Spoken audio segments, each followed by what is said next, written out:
സമഗ്ര ശിക്ഷ കേരളയ്ക്കുള്ള തുക അനുവദിച്ച് കേന്ദ്രം. വിദ്യാഭ്യാസ അവകാശ നിയമപ്രകാരമുള്ള തുകയാണ് കേന്ദ്രം കൈമാറുന്നത്. കേന്ദ്ര സ്കൂൾ വിദ്യാഭ്യാസ സെക്രട്ടറി TK അനിൽകുമാർ വിളിച്ച ഓൺലൈൻ അവലോകന യോഗത്തിലാണ് തുക അനുവദിക്കാൻ ഉള്ള തീരുമാനം ഉണ്ടായത്.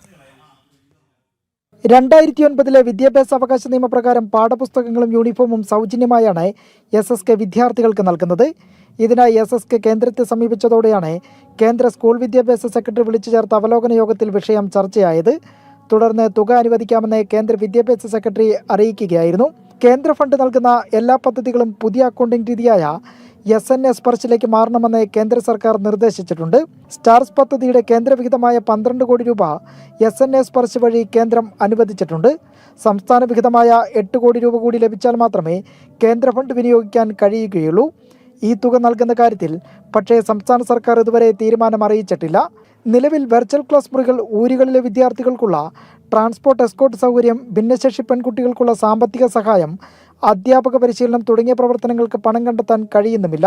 ഇക്കാര്യത്തിൽ കേന്ദ്ര വിദ്യാഭ്യാസ സെക്രട്ടറിയുമായി വീണ്ടും ചർച്ച നടത്താനാണ് തീരുമാനം. ജനം, തിരുവനന്തപുരം.